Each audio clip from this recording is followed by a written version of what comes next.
Hi, I'm Danny Carenter with Central Florida Lifestyle at the Alfond Inn in Winter Park in Hamilton's Kitchen. And today we're also speaking with Chef Stephen Doyle. Chef, how are you doing? I'm doing very well, thank you. Excellent. Thank you so much for your time today. Of course. That's a tough question. There's a lot of cuisines out there, as we know. I like fusion, Italian with French. I like Asian with American. So there is no boundaries when it comes to food. There is no brackets that I need to stay in. I can intertwine, go around the corner, come back again, and I call that fusion. It's kind of like art. When a painter looks at a blank piece of canvas, he may not necessarily know what he wants to draw, but after a few minutes it comes to him. So cooking's kind of like that. I don't stay inside boundaries.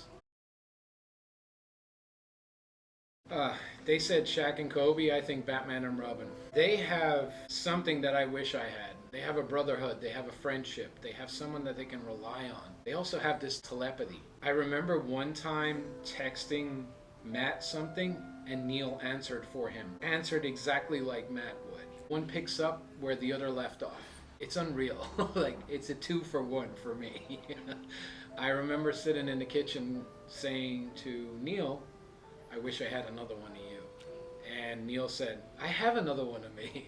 And I'm like, there's no way possible. And in strolls Matt. Like I said, one picks up where the other left off. It's uncommon to have something like that, but I have that. So I really cherish both of them. They become really good friends of mine in and outside the kitchen.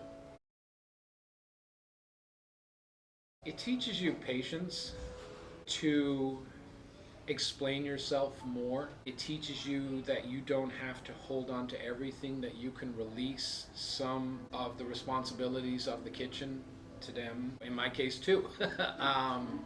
I try and communicate with them a lot. Their input, what's easy for the team, how can we execute, menu development, just things like that.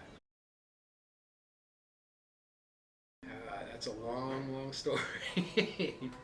I emigrated here when I was 19. In Ireland, I had a trade as a mechanic. I rebuilt engines. I came over here. I started working in a machine shop, and I cut my fingers in an engine. And I said, I'm never putting my fingers in an engine again, and I picked up a chef knife, which, go figure on that one. I started working in Orlando at some really great places, mainly Church Street Station. I had a stint there. I had a stint at Pebbles for a while. I worked at Dovestred for almost 10 years as their banquet chef. I also worked for Healthy Chef Creations, which was a meal delivery service. And it got me to know the ins and outs of food, what we're putting in our food. And that was a really good stepping stone for me because I would strip down recipes and rebuild them my way. I've been here 6 years now and I really love it. I think my biggest thing is when I go to a table and I see a smile on a face, or I see a phone being pulled out and a picture being taken before they eat. Although I want to compliment them, I also want to tell them to put their phone away and eat the food while it's still hot, but we won't tell them that. Alfond has been great to me. I love it here. I have art everywhere, so why not make the food look like art?